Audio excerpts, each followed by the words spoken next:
नमस्कार दोस्तों, स्वागत है आप सभी का आज के मुख्य समाचार के इस वीडियो में। जी हां दोस्तों, मोदी सरकार की तरफ से बड़ी और महत्वपूर्ण खबर की अपडेट निकल कर आ रही है, जिसकी सटीक जानकारी हम आपको इस वीडियो में देंगे। बस आप इस वीडियो के साथ अंत तक बने रहें।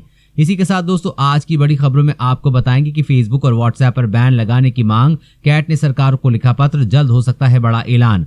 और अगली बड़ी खबर की बात करें तो एलएसी पे होगा चीन सेना को ताकतवर बनाने के लिए डीआरडीओ ने बनाई ये शानदार डिवाइस। आगे जानेंगे इस खबर के बारे में। और अगली बड़ी खबर की बात करें तो कोरोना संकट के बीच महंगाई का झटका, साबुन, तेल और पैकेट बंद सामानों की कीमत में होगा इजाफा। जरूर जान लें इस बड़ी खबर के बारे में। और अगली बड़ी खबर की बात करें तो दिल्ली और महाराष्ट्र में भी बर्ड फ्लू ने दी दस्तक। अब तक देश के 9 राज्यों में मचा हड़कंप। पूरी जानकारी देंगे, वीडियो के साथ अंत तक बने रहें। और अगली बड़ी खबर की बात करें तो 400 आतंकी एलओसी पर पार करने की फिराक में, बड़े हमले से मिले संकेत, सेना कोने कोने में तैनात। आगे विस्तार से जानेंगे इस खबर के बारे में। और अगली बड़ी खबर की बात करें तो खुशखबरी, ऑनलाइन क्लास करने के लिए इस राज्य के बच्चों को मिलेगा हर रोज 2 GB डेटा। मुख्यमंत्री ने किया ऐलान। और अगली बड़ी खबर की बात करें तो किराएदारों को राहत, मकान मालिकों पे बड़ी खबर, सरकार ने लागू किया नियम। पूरी खबर जानने के लिए बने रहिए हमारे साथ में। जी हाँ दोस्तों, ऐसी और भी कई बड़ी खबरों की अपडेट निकल कर आ रही, जिसकी सटीक जानकारी आपको इस वीडियो में देंगे। लेकिन उससे पहले आपसे एक छोटी सी रिक्वेस्ट है। मुझे इस वीडियो को बनाने में बहुत मेहनत लगती है, तो इस मेहनत के लिए वीडियो पर एक लाइक जरूर कीजिएगा। साथ ही वीडियो के नीचे दिए गए इस लाल बटन को दबाकर चैनल को सब्सक्राइब कीजिएगा और इस घंटी को भी दबाइए, ताकि आपको दिन भर की बड़ी खबरों की जानकारी लगातार मिलती रहे। तो चलिए दोस्तों, एक एक करके सभी बड़ी खबरों के बारे में जान लेते हैं। तो दोस्तों, आज की पहली बड़ी खबर की अपडेट की बात करें तो फेसबुक और व्हाट्सएप पर बैन लगाने की मांग, कैट ने सरकार को लिखा पत्र, जल्द हो सकता है बड़ा ऐलान। जी हाँ, खुदरा कारोबारियों के संगठन confederation of all India traders यानी कि कैट ने सरकार से इंस्टेंट मैसेजिंग ऐप व्हाट्सएप और उसकी मूल कंपनी फेसबुक के ऊपर रोक लगाने की मांग की है। कैट ने सूचना एवं प्रौद्योगिकी मंत्री रविशंकर प्रसाद को एक पत्र लिखकर ये मांग की है। कैट ने व्हाट्सएप की नई प्राइवेसी पॉलिसी पर चिंता जाहिर करते हुए कहा कि उसे लागू करने से रोका जाना चाहिए या फिर उस पर पूरी तरह से रोक लगा दी जानी चाहिए। कैट ने कहा कि भारत में फेसबुक के 20 करोड़ से अधिक यूजर्स हैं और इसे हर यूजर्स के डेटा तक पहुंचने में सक्षम करने से न केवल अर्थव्यवस्था बल्कि देश की सुरक्षा के लिए भी गंभीर खतरा पैदा हो सकता है। हाल ही में व्हाट्सएप ने अपनी प्राइवेसी पॉलिसी को अपडेट किया है। ये प्राइवेसी पॉलिसी 8 फरवरी से लागू हो जाएगी। व्हाट्सएप ने इसमें बताया है कि वो कैसे यूजर्स के डेटा का प्रोसेस करती है और डेटा को फेसबुक के साथ किस तरह से शेयर करती है।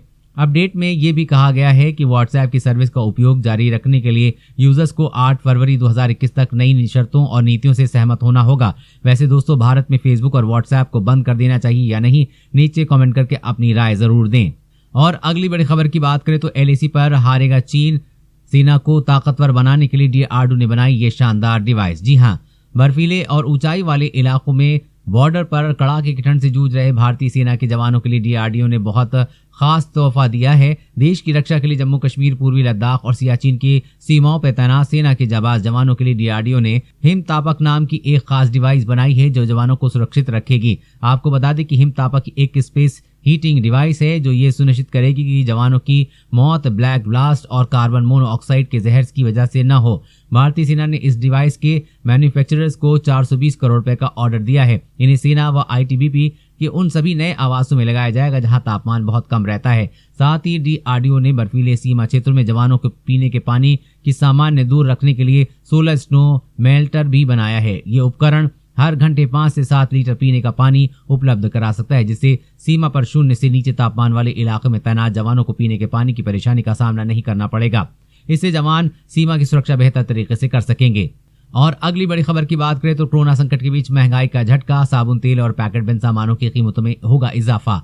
जी हाँ, कोरोना संकट के बीच उपभोक्ताओं पर महंगाई की एक और मार पड़ने वाली है। उपभोक्ताओं को दैनिक इस्तेमाल में आने वाली वस्तुओं जैसे साबुन, खाद्य तेल और पैकेट बंद सामान खरीदने के लिए आने वाले दिन में अधिक कीमत चुकानी होगी। कच्चे माल की कीमत में बढ़ोतरी के चलते एफएमसीजी कंपनियों ने अपने उत्पादों की कीमत में बढ़ोतरी करने का फैसला किया है। कुछ एफएमसीजी कंपनियां जैसे मैरिको और अन्य ने अपने उत्पाद की कीमत बढ़ा चुके हैं। वहीं डाबर, पार्ले और पतंजलि जैसी कंपनियां स्थिति पर करीब से नजर रखे हुए हैं। एफएमसीजी कंपनियों का कहना है कि वो कच्चे माल की कीमत बढ़ने का असर अपने उत्पाद पर पड़ने का आकलन कर रहे हैं। हालांकि वो लंबे समय तक कीमत में बढ़ोतरी का फैसला नहीं टाल सकते हैं। आने वाले समय में वो कीमत को में बढ़ोतरी करेंगे। इसके साथ ही आपको बता दें कि कच्चे माल की कीमत में बढ़ोतरी के चलते LED TV, fridge, washing machine और दूसरे कुछ होम अप्लायंसेस की कीमतें 10% तक बढ़ सकती हैं, जिसका सीधा असर आम आदमी पर पड़ेगा। और अगली बड़ी खबर की बात करें तो दिल्ली और महाराष्ट्र में भी बर्ड फ्लू ने दे दी दस्तक। अब तक देश में 9 राज्यों में मचा हड़कंप। जी हां, एवियन इन्फ्लुएंजा यानी कि बर्ड फ्लू लगातार पांव पसार रहा है और इस तरह से अब देश के 9 राज्यों में फैल चुका है। केरल, राजस्थान, मध्य प्रदेश, हिमाचल प्रदेश, हरियाणा, गुजरात और उत्तर प्रदेश के बाद अब दिल्ली और महाराष्ट्र में भी बर्ड फ्लू ने दस्तक दे दी है। दिल्ली में लिए गए सैंपल में 8 की पुष्टि हो गई है। दिल्ली के पशुपालन विभाग ने कहा है कि मृत कौवों और बत्तखों के 8 नमूनों के परीक्षण के बाद दिल्ली में बर्ड फ्लू की पुष्टि हुई है। एवियन फ्लू के जरिए सभी नमूनों का परीक्षण सकारात्मक रहा है। इसे देखते हुए अब सभी राज्यों ने सतर्कता बढ़ा दी है। देश में बर्ड फ्लू के बढ़ते प्रकोप को देखते हुए केंद्र सरकार हरकत में आ गई है। महाराष्ट्र में भी बर्ड फ्लू की पुष्टि हुई है। इस तरह से महाराष्ट्र समेत देश के 9 राज्य बर्ड फ्लू की चपेट में आ चुके हैं। महाराष्ट्र के एक गांव में स्थित पोल्ट्री फार्म में करीब 800 मुर्गियों की मौत हो गई है, जिसके बाद इनके नमूने जांच के लिए भेजे गए हैं। इसमें सामने आया है कि मुर्गियों की मौत बर्ड फ्लू के कारण हुई है। रिपोर्ट सामने आती प्रशासन अलर्ट हो गया है। और अगली बड़ी खबर की बात करें तो 400 आतंकी एलओसी पार करने की फिराक में हैं। बड़े हमले के मिले संकेत, सेना कोने कोने पे तैनात। जी हां, पाकिस्तान कंगाली से बुरी तरह जूझ रहा है, लेकिन उसके बाद भी नापाक हरकत से बाज नहीं आ रहा है। अपने देश के हालातों को सुधारने के बजाय इमरान सरकार का ध्यान भारत में ही लगा रहता है। ऐसे में लाइन ऑफ कंट्रोल यानी कि एलओसी के पास लगभग 400 आतंकवादी लॉन्च पैड पर हैं। सीमा पर ये आतंकी सर्दियों में बर्फ और कोहरे का सहारा लेते हुए घुसपैठ की फिराक में लगे हुए हैं। लेकिन इस बारे में भारतीय सुरक्षा अधिकारियों का कहना है कि घुसपैठ रोधी ग्रिड आतंकियों के नापाक मंसूबों को विफल करने की दिशा में लगातार काम कर रही है। असल में भारत चीन सीमा गतिरोध के बाद से भारतीय सेना ने भारत पाकिस्तान सीमा पर सुरक्षा कड़ी कर दी है। इसके चलते अब आतंकी हर संभव कोशिश के बाद भी सीमा पार करने में विफल साबित हो रहे हैं। ऐसे में बॉर्डर पर आतंकवादियों द्वारा घुसपैठ की इस खबर की पुष्टि करते हुए एक अधिकारी ने बताया कि पीओके में एलओसी से लगे हुए इलाकों में विभिन्न लॉन्च पैड पर करीब 300 से 400 आतंकवादियों के होने की जानकारी मिली है। इसके बाद भारतीय सेना को हाई अलर्ट पर रखा गया है। साथ ही सीमा पर सर्च ऑपरेशन भी चलाया जा रहा है। उन्होंने बताया कि आतंकी जम्मू कश्मीर में घुसपैठ के लिए पूरी तरह से तैयार हैं। और अगली बड़ी खबर की बात करें तो किराएदारों को राहत, मकान मालिकों पर बड़ी खबर, सरकार ने लागू किए ये नियम। जी हां, उत्तर प्रदेश की योगी सरकार ने किराएदारों को राहत पहुंचाने के लिए कैबिनेट बैठक में बड़े अध्यादेश को मंजूरी दी है। इस अध्यादेश के तहत अब यूपी में किराए पर रहने के लिए रेंट अग्रीमेंट या कॉन्ट्रैक्ट बनवाना अनिवार्य होगा। वहीं मकान मालिक रेंट को लेकर मनमानी भी नहीं कर सकेंगे। दरअसल योगी सरकार ने उत्तर प्रदेश नगरीय किराएदारी विनियम अध्यादेश 2021 को कैबिनेट में मंजूरी दे दी है। यह सर्कुलेशन मकान मालिक और किराएदार के बीच विवादों को कम करने के मकसद से लागू किया गया है। इसके तहत मकान मालिक किराएदार से मनमाना रेंट नहीं वसूल पाएंगे और न ही अपनी मर्जी से कभी भी किराया बढ़ाकर किराएदारों की मुसीबत बदल सकेंगे। हालांकि किराए पर रहने के लिए दोनों पक्षों के बीच एक अनुबंध किया जाना अनिवार्य होगा। अब आवासीय भवन पर सालाना 5% और गैर आवासीय पर 7% किराया बढ़ाया जा सकेगा। साथ ही समय पर देना होगा किराया। 2 महीने तक किराया न मिलने पर मकान मालिक किराएदार को हटा सकता है।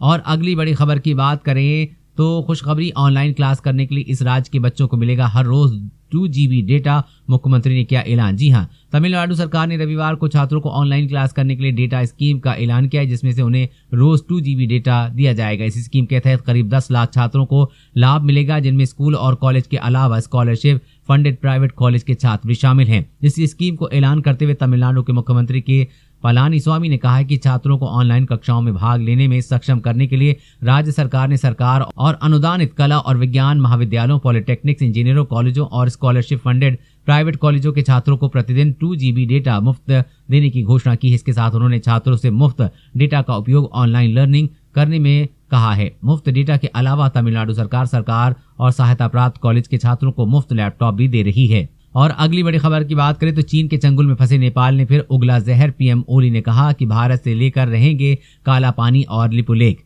जी हां, चीन के चंगुल में फंसा नेपाल काला पानी, लिपुलेख और लिम्पियाधुरा को लेकर लगातार भारत को उकसाने की कोशिश कर रहा है। इन इलाकों को अपने नक्शे में शामिल करने के बाद भारत और नेपाल के बीच तनाव जारी है। हालांकि सीमा गतिरोध के चलते प्रभावित हुए द्विपक्षीय संबंधों को सामान्य के लिए जाने के प्रयास भी जारी है। मगर इस बीच नेपाल के प्रधानमंत्री केपी शर्मा ओली ने फिर इन इलाकों का राग अलापा है। केपी शर्मा ओली ने रविवार को कहा कि वो काला पानी, लिम्पियाधुरा और लिपुलेख क्षेत्र को भारत से वापस लेंगे। गौरतलब है कि नेपाल सरकार ने पिछले साल भारतीय क्षेत्र काला पानी, लिम्पियाधुरा और लिपुलेख के अपना होने का दावा करते विवादित नक्शा जारी किया था, जिसका भारत ने कड़े शब्दों में विरोध जताया था। नेपाल सरकार ने इसके लिए संविधान में संशोधन भी किया है। नेपाल के इस कदम के पीछे चीन का हाथ माना जाता है, क्योंकि केपी शर्मा ओली चीन की जिनपिंग सरकार से ज्यादा प्रभावित हैं।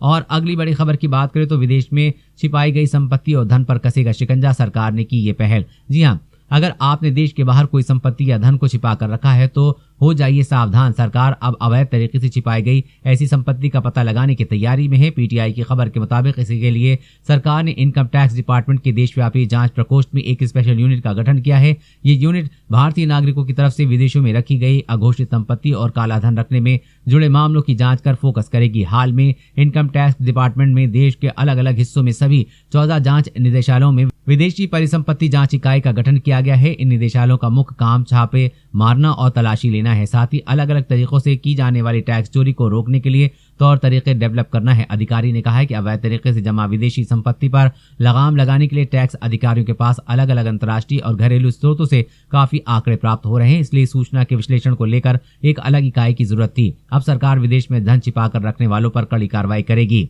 और अगली बड़ी खबर की बात करें तो भारत में बनी दुनिया की पहली हॉस्पिटल ट्रेन जानकर हो जाएंगे हैरान। जी हां, आज के वर्तमान समय में भारत ऐसे ऐसे कारनामे कर रहा है जिससे दुनिया हैरान है तथा भारत पूरी दुनिया में एक बड़ी शक्ति के रूप में उभर रहा है। आज इसी विषय में जानने की कोशिश करेंगे कि हॉस्पिटल ट्रेन के बारे में। रेलवे द्वारा मिली जानकारी के मुताबिक भारत में दुनिया का पहला हॉस्पिटल ट्रेन बना है जिसमें सभी प्रकार की सुविधाएं उपलब्ध हैं। रेलवे ने इस ट्रेन का नाम लाइफलाइन एक्सप्रेस रखा है। ये ट्रेन दूर दराज और दुर्गम इलाकों में चिकित्सीय सहायता पहुंचाने में कारगर साबित हो रहा है। खबर के अनुसार इस ट्रेन में state of the art operation theatre है। इसमें सभी प्रकार की उत्तम व्यवस्था मौजूद है। यहाँ मोतियाबिंद, कटे होंठ ठीक करने, दांतों का इलाज जैसी काफी सुविधाएं मौजूद हैं। इस ट्रेन की तारीफ पूरी दुनिया में हो रही है। बता दें कि इस ट्रेन में मौजूद डॉक्टरों के द्वारा छोटे शहरों के सर्जनों को इसके लिए सर्जरी करना भी सिखाया जाता है। साथ ही साथ ग्रामीण और दूर दराज इलाके में रहने वाले लोगों को इससे इलाज की बेहतर सुविधाएं मुहैया कराई जाती हैं। दोस्तों, आज की खबरों में बस इतना ही। इसी तरह हर रोज काम की खबरें जानने के लिए आप हमेशा हमारे साथ जुड़े रहें। हमारे साथ जुड़ने के लिए वीडियो के नीचे दिए गए लाल बटन को दबाएं और साथ ही इस घंटी को भी दबाइए ताकि आपको हर खबर की सटीक जानकारी मिल सके। जय हिंद, धन्यवाद।